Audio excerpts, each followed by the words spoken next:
Thank you all for joining us today. We're super excited to have this conversation and to learn about what really went down during the strike. But I'm going to just do a quick introduction. My name is Kenneth Avon. I'm the executive director of the Advancing Equity Coalition, and we're just thrilled to be having this conversation on what is turning into finally spring here in Minnesota. So thank you all for joining us, even though tonight is a great night where you could be outside. Just to do a quick introduction into who we are as an organization.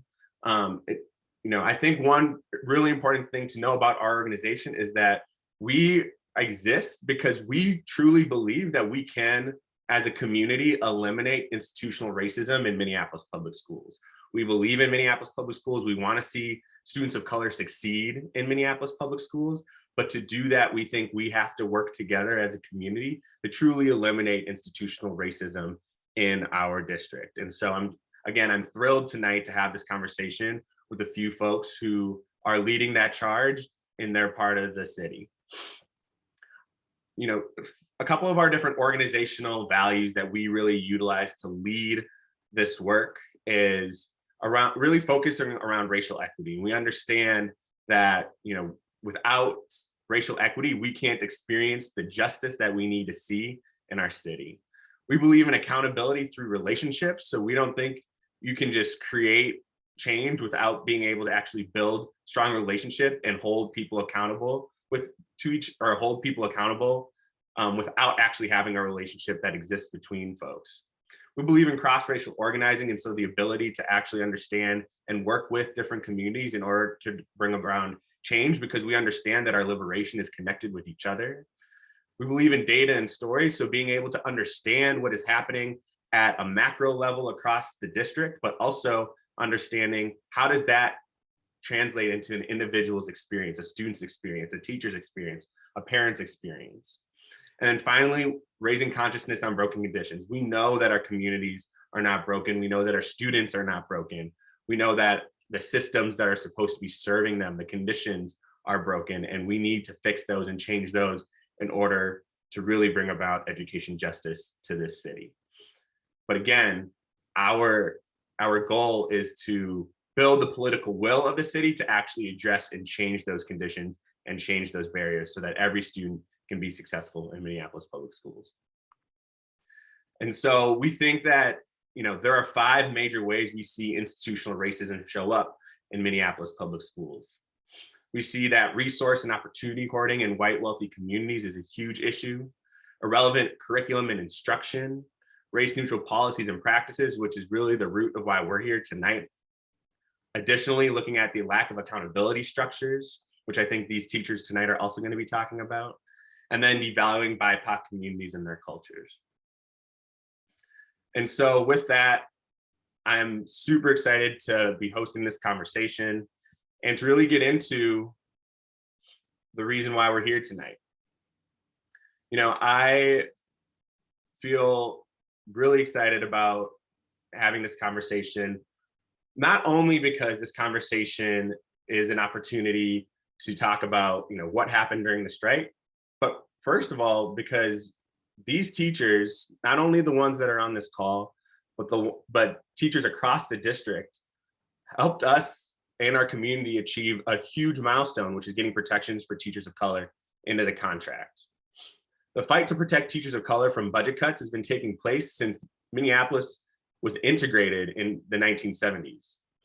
So I just have to start this conversation tonight by saying thank you to the teachers who fought MPS and MFT to make this happen for our community, and most importantly, for our students. But unfortunately, we can't just leave it there tonight.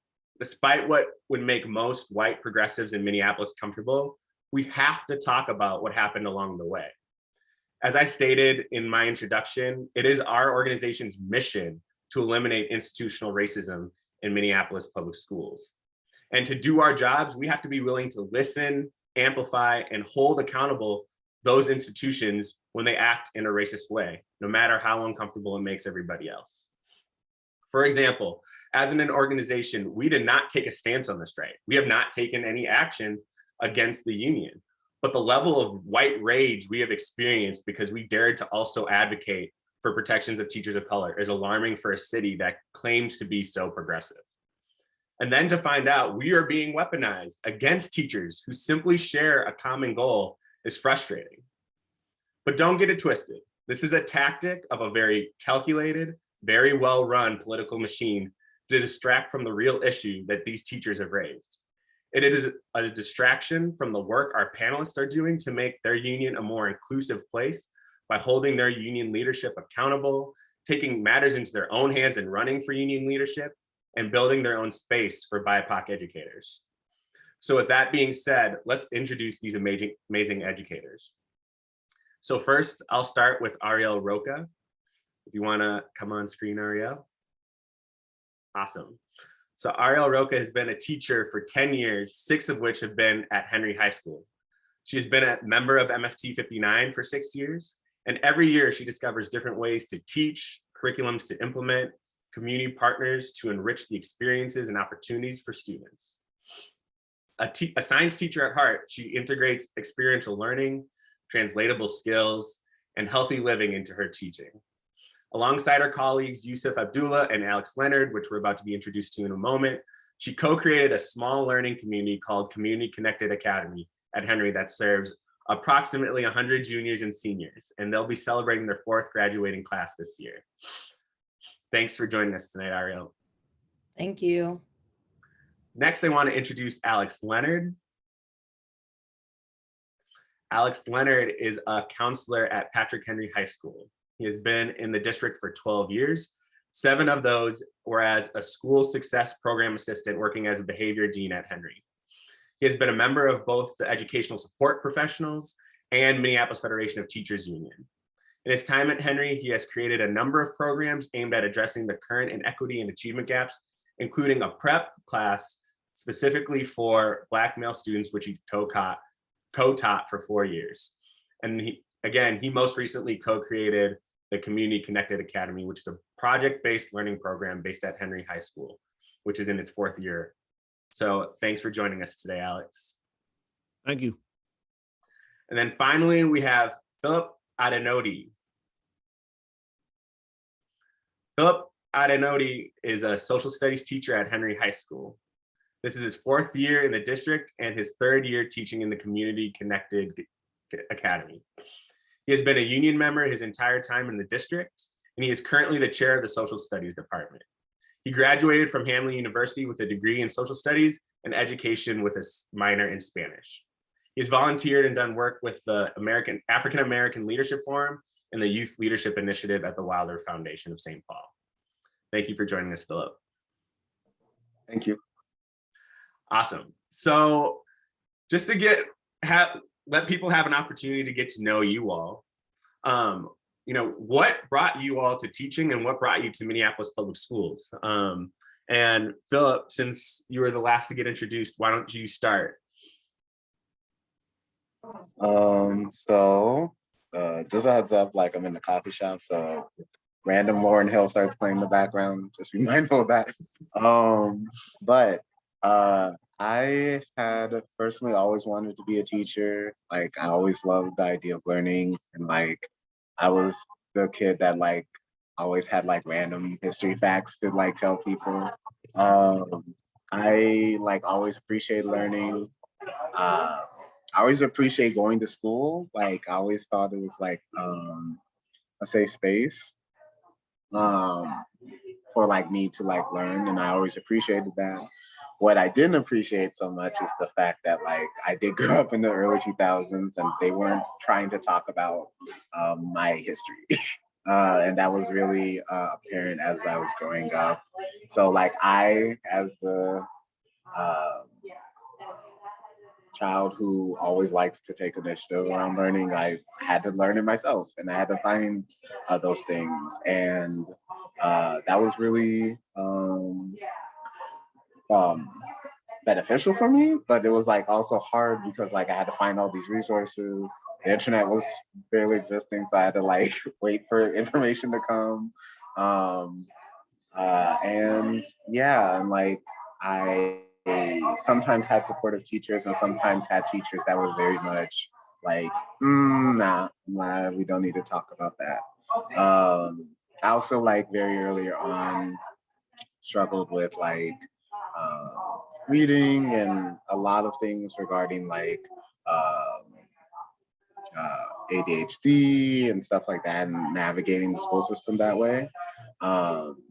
And also like when I was for the middle part of elementary school, I was put in EL. I'm Nigerian American. I'm very proud about that. And my parents did learn English and it's an English speaking country, but like back then, like they based it off of like last name or things that could have possibly affected your English development. So I still end up in EL, and those things kind of didn't help my self-esteem around that. So I eventually got into a good spot where like education started to click for me. I started learning systems, and that was really helpful. I still love history and everything like that. And when I would decide to go off to college, like that was the first thing. Like everyone in my life is like saying like, "Oh, you're meant to be a teacher," but they're also saying like, "You're not going to get paid, and maybe you should not think about this." So that was a big thing. That so I kind of had to like say that nope, I want to be a teacher in like a high school or just like in a school setting. And I think that led me to pursue that. And as I learned like why I felt this way when I was younger. I didn't see teachers like me at all until like I was, I think 13. It was a teacher that was also laid off. And we're going to talk about that. My first Black teacher was actually laid off from my district. And like, I was able to have a few role models in that regard.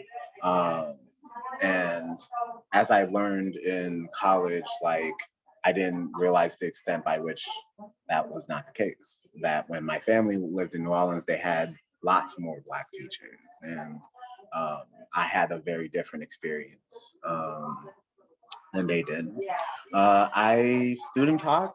I did pre-service teaching at through Hamlin at South and Edison. Then I decided to student teach at South. Then I subbed all these fantastic middle schools where I'm a high school person. I'm going to definitely say that. And then, yeah, and then I eventually was able to get a position in the Community Connected Academy with y'all. So I'm very excited to like continue the work for that. So. Awesome. Thank you, Philip. Let's go next to Alex.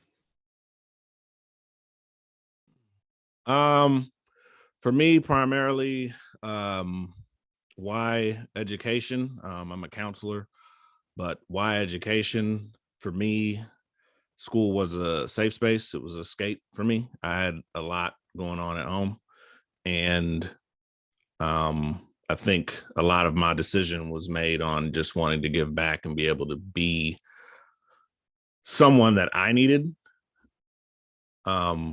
as a student. And so I feel like I relate to my students a lot, and I wanted to be able to be that person, to be able to come back, serve in the community that I live in, and just be able to be that safe space and provide that safe space for students and give back, what was kind of given to me. I had a lot of people that poured into me from public schools. I'm originally from St. Paul. And I just wanted to be able to provide that for students who look like me. As far as how I ended up in Minneapolis, it's a little bit of a long journey. I started out, so I went to school to be a teacher and decided not to. I was going to teach art and just felt like I really wasn't prepared through the program that I was in. They spent a lot of time talking about urban learners, and I did not feel like that benefited me because I was the kid that they were talking about. And so I decided I did AmeriCorps for a couple of years, worked at the Southside Family School, which at the time was a contract alternative in Minneapolis. And when I left there, I did after school programming, which with after school, I was in probably 13 different Minneapolis schools over the course of 3-4 years. And then I landed a job as basically a dean at Henry. So, well, I guess before that, I helped bring in the Boys and Girls Club. So Henry has a Boys and Girls Club in the school, and we were the first high school site. So I was a part of bringing that there, and then worked as a dean for 7 years. And through that work, just had a lot of people talk to me about counseling. A lot of what I was doing kind of fit into that spectrum, and just kind of made the decision to go ahead and get my license and continue to do what I do as an educator. Perfect. Thanks so much for sharing, Alex. Last but not least, Ariel. Yeah, so how I got into education, I think I went to Chicago Public Schools. I'm originally from Chicago. And I just remember having teachers, a few teachers that really impacted my life. And like Alex said, they really poured into me a lot of time, a lot of after school help. And, I originally didn't want to go into teaching. I went to school for science, and I wanted to potentially be a doctor. And I realized my senior year that education was always in my life. I loved kids. I tutored students in college, and I loved being around community and learning with community. And I think that's something that has persisted throughout my time growing up, from elementary school through high school and in college. I really learn with others, doing things with others. And that's a tenet, I think, of CCA and in my classroom, just learning by doing. And so I worked in DC for 4 years, in Prince George's County for 4 years in education, and then found my way to Minnesota. Actually through Mayo Clinic. That's a long story I won't go into. But I ended up at Henry because of the educators that were on my interview team and the administration. They were very collaborative. They were innovative. And I'm an innovator. I'm a builder. I'm a creator. And so they guaranteed that I'd be able to stretch my wings and fly. And so I really think that innovation in public education needs to happen. And I think that's one of my pillars of teaching is we need to innovate. We need to rethink, we need to redo things to make it better for our students and for our community. So that's my story in a nutshell. Awesome. Thank you all for sharing that and giving our audience a chance to get to know you all a little bit more as individuals and what brought you to education and what brought you to Henry. So, as I mentioned earlier, this is a huge milestone, right? Like we now see protections for teachers of color from budget cuts that are going to start next year in 2023. And so I'm curious though, why did you all feel the need to organize on the picket line for protections for teachers of color? Like what made you go above and beyond just picketing for the strike to say like we actually needed to do some work to organize around protections for teachers of color? I guess I'll start. I think day one, when we went out and there were no signs regarding the retention of teachers of color demand, it was very stark. Like it was just very apparent that, and it raised a lot of questions for me. You're looking at all these signs and they're all, MFT made produced signs, and they have all the demands except that. And then, you know, as the days went on, kind of listening to speeches and you know, that demand's absent. You know, videos that are being sent out, it's absent and not really being mentioned. It just started to kind of raise a question, you know, about where is that demand? And so we just started to have a conversation kind of in-house, you know. Day 2 was kind of the same thing. I think by day 2 or 3, we kind of started creating our own signs. And then, you know, we just kind of started talking as a small group and felt like, well, maybe there's something to this. Like, let's kind of investigate this. Can we get some answers and response from our strike captains about what's going on with this? Yeah, I mean, that sound fair? Yeah, and I think in addition to that, we had voted on this priority. They had 2 meetings at Henry on January 27th and 19th, specifically about the priorities. And as a staff, we said, we are not going to vote to authorize the strike unless we have this protection of teachers of color outside of seniority when it comes to access and layoffs, and then increasing wages for ESPs.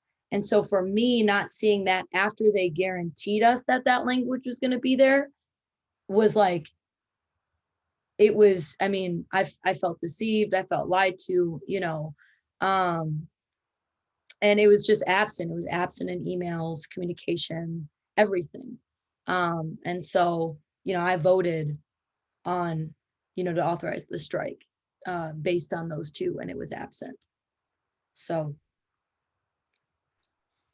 Yeah, I think a lot of us did. I mean, at least in our circles, it was very important to a number of people at Henry specifically that, you know, those 2 things. For me, those were the priorities. ESPs getting what they deserve and protection for us from excessing. And part of that's because of what the cuts have done, like, to our school. Like, we've watched brilliant educators of color be cut through the first 4 years ago, the first kind of major cuts, where we took like 33%, I believe, of the 33% of the budget cuts, like, came directly out of Henry's budget.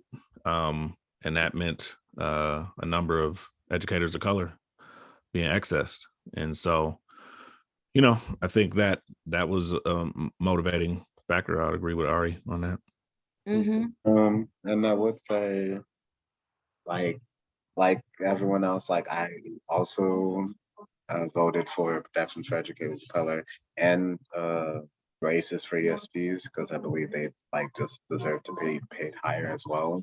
But I think for me, it was also and for a lot of Black educators and educators of color, it was just personal. I was slated to be accessed my first year. So and there was no reason, I had gotten good feedback from all my staff, all my mentors, and Yusuf, our principal. But I was still on the slate, and because of the flexibility and the MOAs that existed previously, he chose to protect me. But again, in that case, it was to his discretion. And I wonder about other schools and the outcomes that happened there. So for me, it was just very personal. This is affecting me, all the educators. At a certain point, we were realizing that, dang, we've all been on the slate for accessing or have been accessed. Yeah. So just couple quick points of clarity. First is, all 3 of you voted to support the strike, correct? Yeah. Yep. Yes. Yep. And then second, did any of you, cross the picket line or, whatever? No. Nope. And I would say, as we went about, as we sat down on day 3 or 4 to begin kind of having this conversation about a petition, the goal of the petition was to ensure that what we voted on remained a demand, and who knew? Yeah. No, I mean, so we kind of reached out, tried to see what happened to it, and by the time we started kind of organizing this petition, and we took great care to make sure that the communication that was on the petition was very clear, that like we support the strike. We ABAR is fine, like but we voted on this, and we want to make sure that it shows up in contract language. That was one of our caveats, was like, and so the petition was really about asking people not to vote favorably for a contract that did not have that language in it, and that was what we felt like we could do to ensure that there was some accountability. And it initially started just in-house, like at Henry. That was kind of like, well, maybe we'll just do this here. And so, Alex, earlier you mentioned like a small group of you all noticed this, after day 2.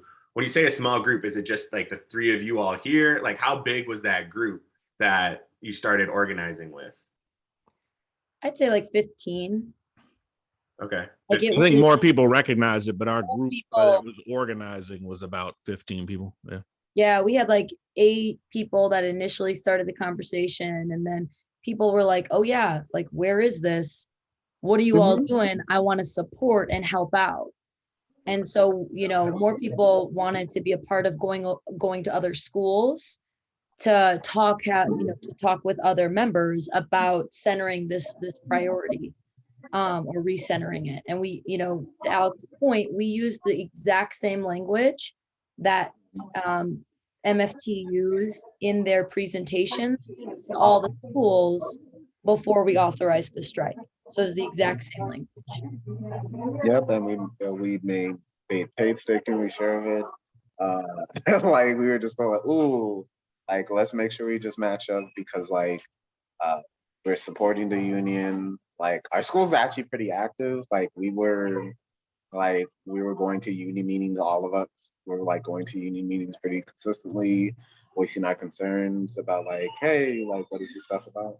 Like ABAR, just like we haven't heard much about that. And like we were like actively showing up to meetings and doing this leading up to the strike too.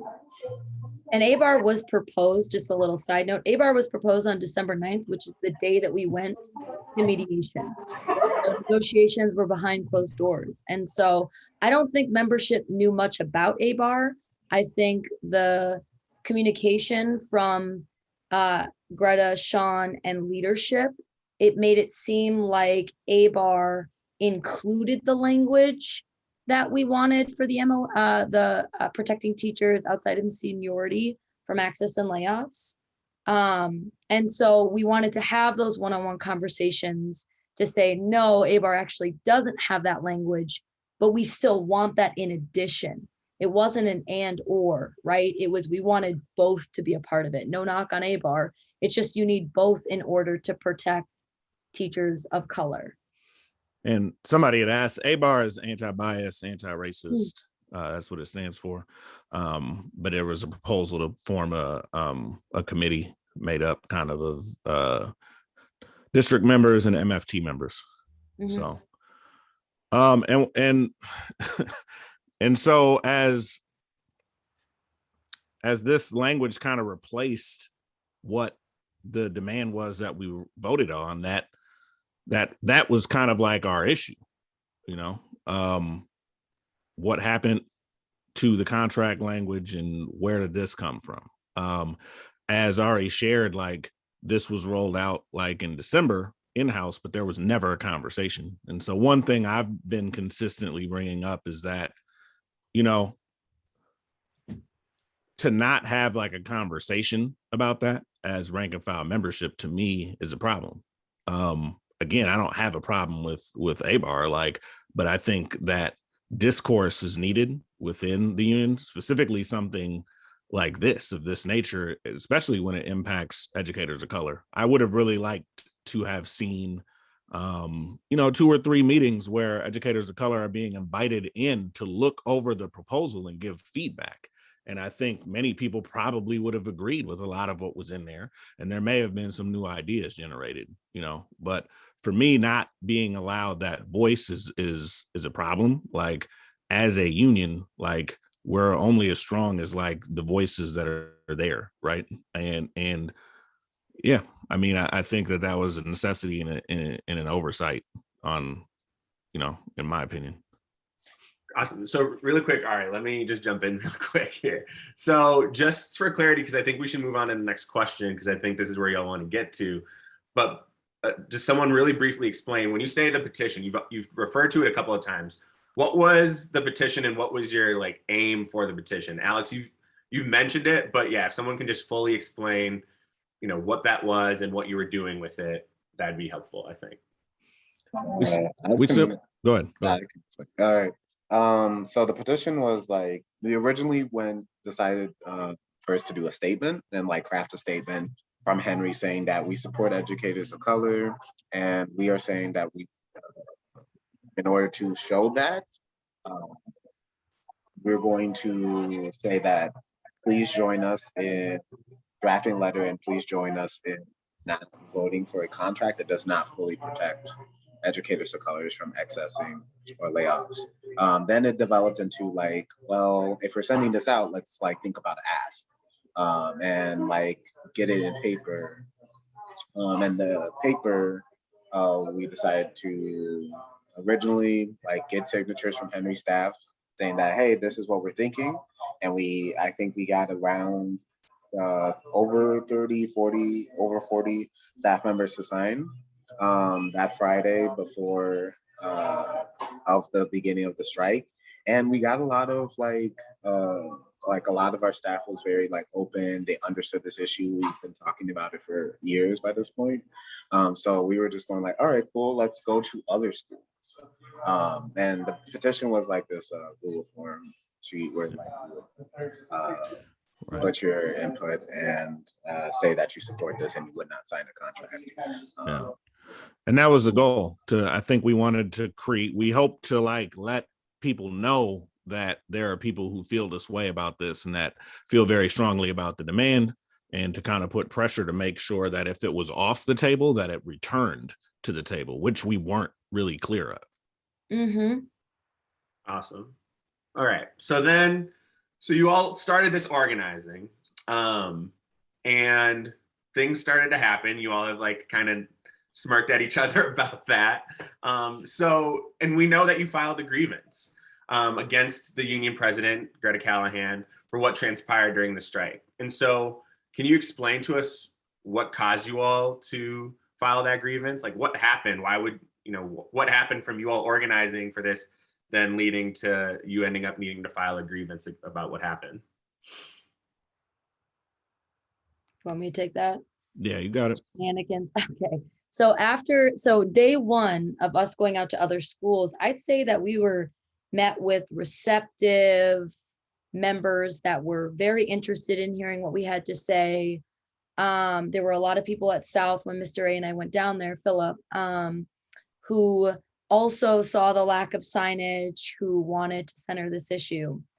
And then that night, we got an email from Greta and Sean saying that there were like shenanigans happening, and to not listen to people, even union members from other sites coming to your picket line. They're trying to distract you. Don't listen to them.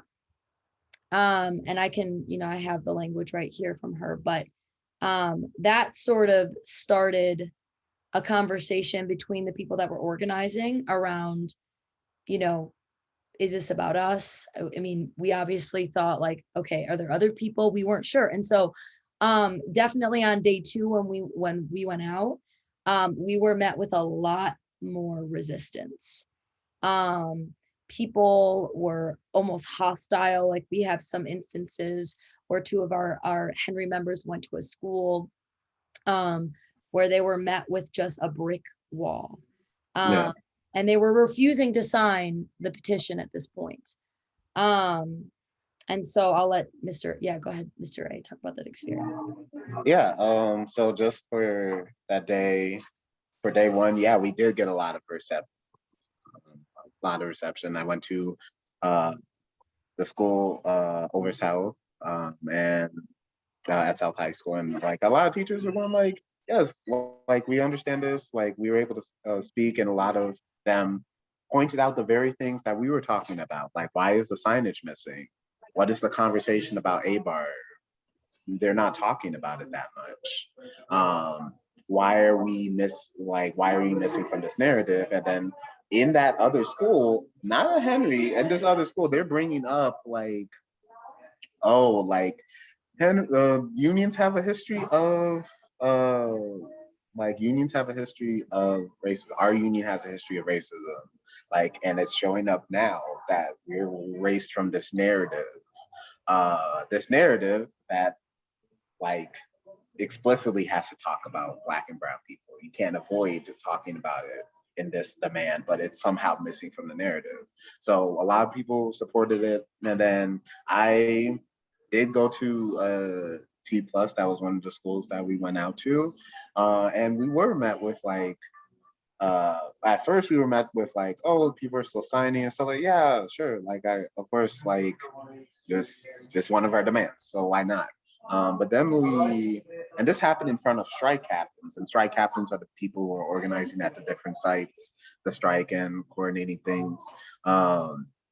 And mind you, by this point, like all the strike captains know, we were very transparent. I told my strike captain the Thursday, the strike started on Tuesday. We were talking to the strike captain on Thursday that like, hey, we're thinking about doing this stuff. We're thinking about going to other sites. Can you tell the other strike captains that we're going to do this? We were very transparent, and we made an intense point about that. So we were just going like, okay, well, why wouldn't we have pushback? So by the time Tuesday rolls around and that email that came out Monday night, I read it Tuesday morning, and I was really mad. Like I told my strike captain, you communicated to all the other strike captains about us going to different sites. They should have already known this. Why is the president, like, not even the president, but in this case, since the email came from MFT, like I'm putting ownership on Greta Callahan as well. That why is it saying shenanigans and distractions? Why are you demonizing us in this way? We are union members, we're dues paying members, and we have the right to organize within our union. But like we get pointed out, and I had choice words for the strike captain, and she was going like, no, I totally understand, and I'm going to bring it up because this shouldn't be happening, essentially. And she was very confused. So we still decided to go out. T Plus, we were navigating like, oh, let's like go to this person. We got a few signatures. Then this transpired in front of a strike captain, actually. Like we were saying that we want to get signatures to uplift this demand about accessing protections for educators of color. And they invited another teacher, in this case, it's a white woman, over, and she was very standoffish, saying that, no, I'm not going to like sign it. Said that like, but we explained this to like, hey, this directly affects me and my colleague who had grown up in Minneapolis public schools, who had decided to go back and contribute to our the high school that they graduated from. That my other Black colleague like came with me and like was saying that, hey, like there, if you support everything on this, why are you resistant? Like, why aren't you signing it? Like, and they said like, I support everything, but I support the bargaining team. I trust them. Yep. I trust the bargaining team. I trust the people of color on the bargaining team. Trust the bargaining team. And it was interesting to hear that because the person at our site the previous day had told us that people from our bargaining team had actually told us the same thing. And I later found out that they actually had gone to the site earlier that morning. And that altercation transpired and we started getting like frustrated. She was very resistant, and like my colleagues said, like, why won't you like sign? And she just shut us down, like completely began to ignore us.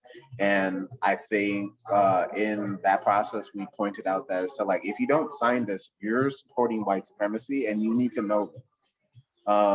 And I want to be transparent about that because later on, we were told that Henry educators are coming to other sites calling people white supremacists. And that was a very interesting reaction because let's be straightforward now. You're a white, in this case, this was a white woman who was talking to two Black educators who were directly affected by this issue, telling us that she's not going to sign something even though she supposedly believes everything about it. From my end, that's supporting white supremacy. That somehow gets was used and shifted into Henry educators are going to different sites calling people white supremacists and stuff like that. Yeah. And I think like part of, so as that relates to the grievances, part of it is when you make those kind of statements to the full union membership, it kind of weaponizes rank and file members, you know. And so it made a very uncomfortable environment. It created a climate and culture, you know, that emboldened folks to treat us this way. When we're not doing anything wrong, like we're trying to uphold what we voted on, you know. And Greta herself told us in a meeting the previous week, like, you know, exercise your democratic rights. Like, you are the union. Yeah, and we are like, Yes. and that's the thing. Like, why are we getting demonized if we're like union? I've been in the union for 5 years. I pay my dues. I've been in both unions, you know. Voted yes for the strike, all of these things. And so to have this narrative created about us that's difficult to swallow, you know. And it was even worse because like I walked away from the site because I talked to the friend of the white woman we were interacting with. He was a Black man, and he communicated that like he had a whole back and forth, and she was really resistant and understanding the needs to protect educators of color. And it's very funny that she had this back and forth the night previously, but told us that she supported us fully, but not signed it. So it showed that like the words of the union were being weaponized against us. And I chose to not go to any other sites after that point because I didn't want to expend that energy interacting with people who could. I felt racially gaslit in that regard. Told that I was that like being told that I support something, but wanting to not give any action steps and making me feel that somehow it's inherently minimalizing my concern. If you actually care about an issue, you show up for it. Right. You will do action steps in order to communicate that you understand this is an issue and this is important. So I want to get to the point I think that you want us to get to, Kenneth, around the grievance, and it's this, that the following day, members of the negotiation team came and addressed us, and multiple occasions we asked them whether or not this MOA was on the table or off the table, and they would not answer the question. And eventually they did say that the language is there, the MOA is on the table. We weren't really certain, so we wanted to continue to do what we set out to do. But just to clarify, this was a conversation with members of the bargaining team, right? Yes, 2 members of the bargaining team came and talked to us at Henry. Okay. Talked to a group of probably close to 70 of us. Okay, great. And Yeah, so the day before we went Yeah. to T+, Yes. Yeah, this is not the Greta. This isn't the meeting at MFT. This is Yeah. with 2 members at our morning meeting, the day we went out the first day to talk about with other members at other schools. Right. They told us that this language was on the table, that they should trust us. Yeah. That we should trust them, which we later learned at this larger meeting with Greta and Sean that it wasn't. Right. Greta had admitted, we have her on recorded, that the language that we want is off the table. Mm-hmm. So that means those two negotiators or those 2 negotiation members that came to Henry to talk to us before we went out to schools, they had lied to us and told us it was on the table, but it wasn't. And then we learned later that they actually dropped it on March 5th. They dropped the language on March 5th, which was before we even started the strike. And this is all documented. Like if you go to the grievance link, like everything's there. And And we have a timeline of receipts. Sorry, Alex, go ahead, my bad. no, I think like, I just want to be clear, like for me, and I think the rest of us, like this is simply about accountability. You know what I mean? Like, I think there's been a lot of narrativing happening, if that's a word, around like why are you doing that? Like accountability, you know, it's important that leadership is accountable, and there was harm done in this process.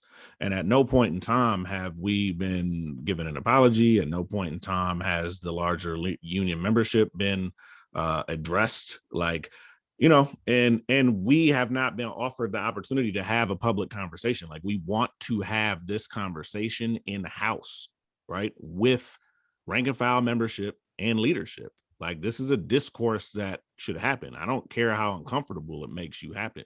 It makes you. This is the work. It's the work of having a democratic union.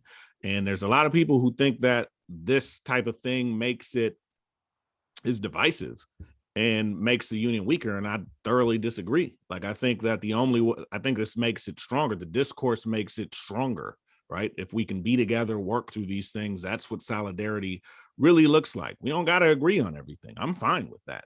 However, like we deserve to be able to tell this story because there was a narrative painted around us and what we were doing. And it's one that continues to be painted since then.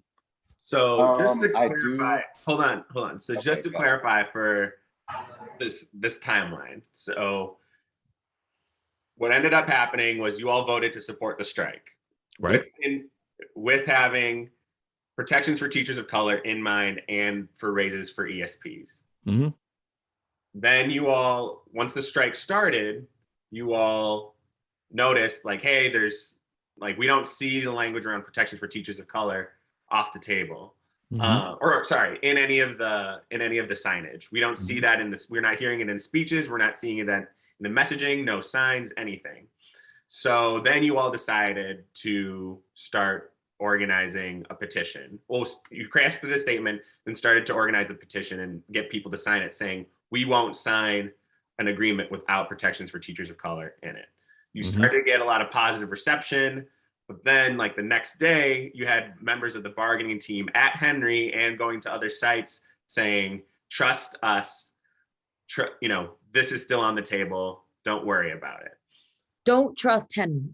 Don't trust Henry. Specifically, don't trust Henry educators. Got it.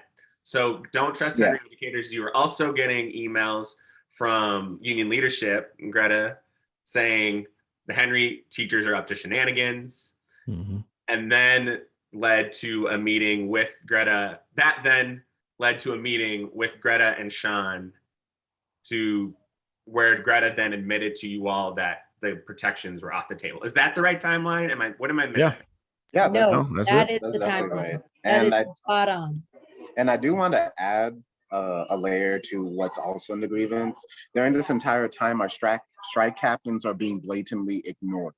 They're being blatantly ignored. We're bringing up very important issues that the rest of the strike, the rest of the schools need to know. They ignored us when they decided to go to Black board members' houses over North, even though it was a predominantly white crowd heading to a Black women's houses.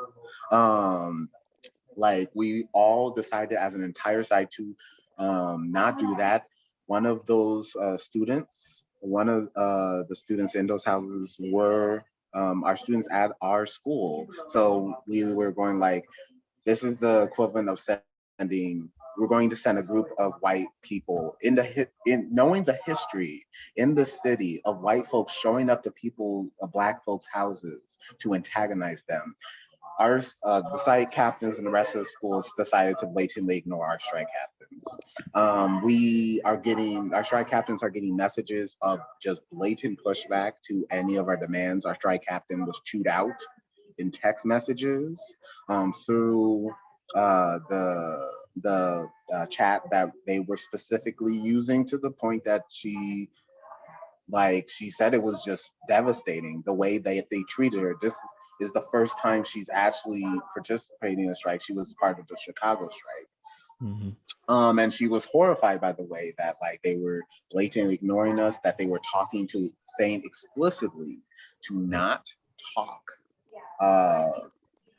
not talk to Henry, don't talk to Henry, ignore Henry. And it's very interesting how it's very important to think about how all this stuff around the signs, around the not talking to Henry, about our demands, about something that we all voted for, that it ends with us being in a meeting for an hour and a half as the president of the union, Greta Callahan, is dancing around the issue, not taking ownership for the communication that demonized fellow union members, not taking ownership for the strike captains who explicitly were being disgusting, frankly, to our site, blatantly ignoring us, telling people who came to other sites you can't join our picket line, even though we're union members and we have the right to picket in whatever site wherever site we go to. We had combined pickets. That makes no sense. And she did not take ownership. We had a whole meeting where we wanted her to take ownership. She refused until we pushed her to the fact, actually, she was pushed to the fact. She wasn't going to admit it. And we have audio to prove that she had to be pushed to be told that the protections for educators of color from accessing layoffs was off the table. We repeated it multiple times. We had a literal box, a poster that literally said, and Ari, you pointed to it. You pointed, this is off the table. Right. And she said yes. We got 6 minutes. 6 whole minutes of them repeating it. No, I'm saying we have 6 minutes. Oh, we have 6 minutes? Yeah. All right, yeah. Okay, sorry. No, you're good. So, I think this is important for people to understand, to deeply understand. So in this meeting, you have the union president, Greta Callahan, telling you that the thing that you all cared about, the thing that they said, the union said was always on the table, she finally admitted behind closed door was off the table. So I think the next question for us is, all right, you've been treated this way. You've been lied to. You've been demonized. All this stuff. You filed a grievance. What's been the response since then? We haven't heard anything. We sent it. Yeah, we haven't heard anything. We sent it a few weeks ago, and we re-emailed the entire exec board last week and let them know that we expect to hear back from y'all by tomorrow. So, and my issue is that there is no process right now. I have talked with Mike Leiter, the business agent. We've called Education Minnesota. They usually bump it to local chapters, but there are very few processes in place to hold leadership accountable for their actions. There's no process for filing a grievance. There's I had to ask them. An exec board negotiating team member from an ESP union had to tell me that we just send it to the exec board, which didn't really make sense to me. But if that's what we got to do, that's what we got to do. So how do you all feel about the comments that Greta has made in response to, like, I know there's emails that have been sent. She's been asked about it in the press. How do you all feel about how she's received and responded to the grievance that you all have put out? I think it's dismissive. And I personally resent being called misguided. Like, I'm very clear on what my issues are. I can articulate things very clearly for myself. like, so to just be called misguided is dismissive. You know what I mean? And it's continued harm, to be honest. Like, it's indicative of what we've said. Like, we've become invisible. Educators of color, a lot of us have become invisible, like kind of stuck between these two institutions, you know, MPS and MFT. And again, we would have preferred to dealt with this in-house, you know, but without being given a platform or a means to addressing it. This is what we got to do. We got to talk to the press. Now we got to find a way to have this conversation, which is what we want. We just simply want a conversation, you know? And she hasn't responded. She's silenced. She's erased. And it's not just us three. There are over 70 people that are organizing and have experienced harm in relation to this strike. Yep. And so it's not just us three. There are 70 people. And there's probably more. And I think that is the biggest thing. It wasn't just our site.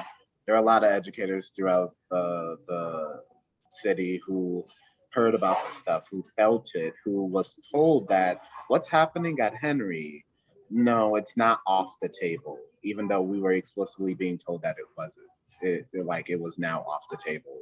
We were getting that like pushback, and we just want ownership of the stuff that you did, the stuff that you decided to keep out of the narrative, the stuff that you did not decide to email.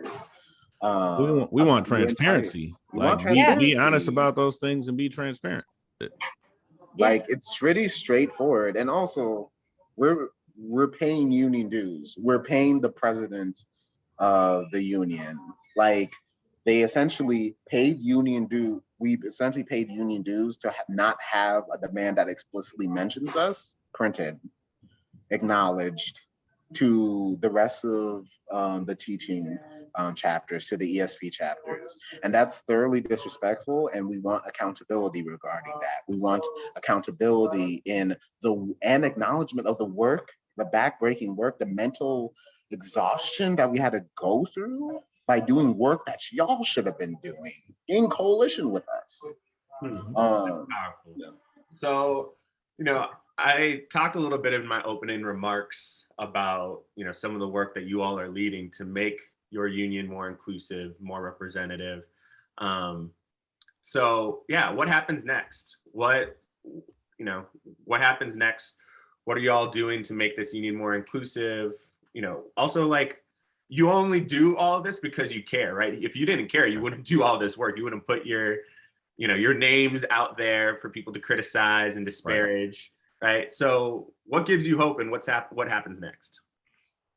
I mean, I think for me, moving forward, like, what happens next is we continue to organize. And I think if we don't, as educators of color, like, I don't need anybody to speak for me. I don't think any of us need anyone to speak for us.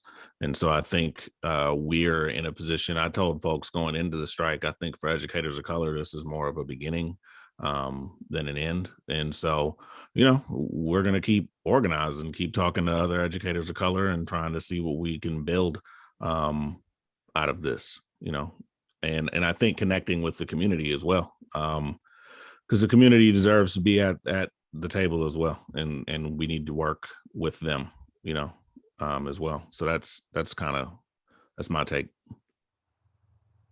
I would say my hope is, I just also just dream of like a union that does better by us, that like does the work that is necessary to frankly center us in the conversation. If you like, we're Black and brown children are the majority of this district, and you are treating the people who come from their communities like trash, frankly, and we deserve far better than that. And I hope that they, other members, our fellow union members, raise their expectations of themselves and how they treat educators of color and how they support educators of color, and how they support our students. Because if you're treating us like this, how are you treating our students? So that's my hope. This transparency, this accountability pushes us towards union, towards a direction that's actually anti-racist instead of dismissive and oppressive.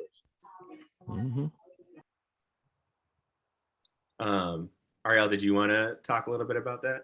I mean, the coalition building has been awesome. We've forged relationships, between schools, a network of people that are constantly talking about how we can make this union better. I think that has been the best and the most hopeful part.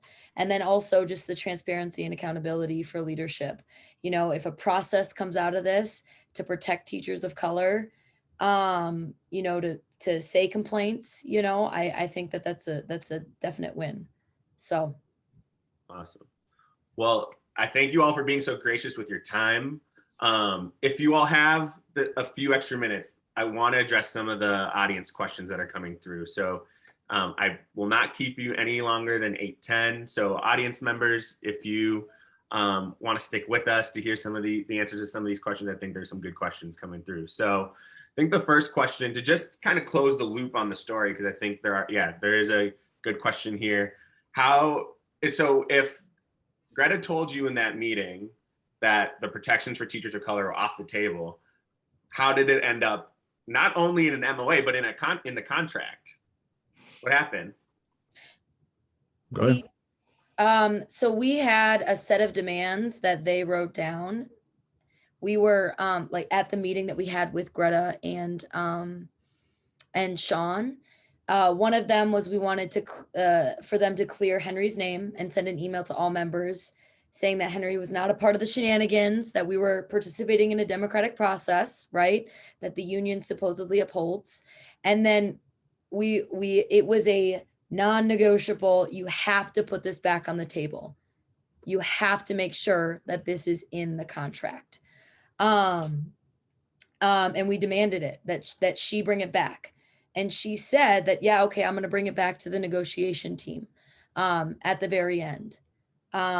But one of the conditions was you have to also say that Henry was part of the catalyst for you putting it back on the table. And of course, I mean, she took the credit for all of it, right? She never gave Henry any credit, that we pushed her in order we organized around it to get it back on the table. And so you're telling me, just really quick, because I've heard them say multiple times, like, we are doing nation leading work. We have worked on historic protections for teachers of color. This is leading the nation. The National Teachers Union is so impressed with what what we've done. No one's ever come back to you all and said, thank you. No. And they took it off on March 5th. We know that. Like, we know they took it off on March 5th, and they were not going to put it back on. And it miraculously went back on after that following Monday. And I see in the chat, people of color aren't actually protected in this contract for this cycle. True that, Brianna? I mean, you're right. Underrepresented groups are, and the protection doesn't apply now. We just got a whole other round of folks getting accessed. Totally. Because it wasn't included in the tentative agreement that this protection would start now, right? Like, which to me is another oversight and quite frankly a failure. They also dropped it the day after budget tie-out on March 4th, which is like, I'm suspicious about that. Mm-hmm. And yeah, it's very suspicious because we later, me and my colleagues spoke with the NAACP, which I think the union actually owes an apology because they've treated them very poorly as well. But we spoke with the NAACP, and in their press statements from March 15th, they got the information that out of the 250 people accessed in that first round of cuts, more people have been accessed. Like 60 of them were educators of color. 30 of them were tenured, and then 8%. Yep. And 8% were Black. And now to think that, and it also adds another layer of like, in this another round of cuts, like more Black educators. My friend at North accessed Black. So, and I think it's real quick, Kenneth, and I think it's important to state that, like, you know, the negotiation team would say that like this is included in the ABAR proposal, and it's not exactly in the ABAR proposal. No, like, that's been the consistent response we got is like, well, why are you upset? It's included, it made it in, it didn't really, and it didn't serve to protect folks now, you know. And it didn't until we organized and let people know it wasn't in there. Yeah, it was not a part of like it wasn't on the table, and we heard it from Greta. We, you know, I just, anyway, from the horse's mouth. I'm just like, I don't know how people can't believe it, you know. So there's a lot of love and support from y'all in the chat, and trying to figure out, as we thank you for sharing the petition with folks, Ariel.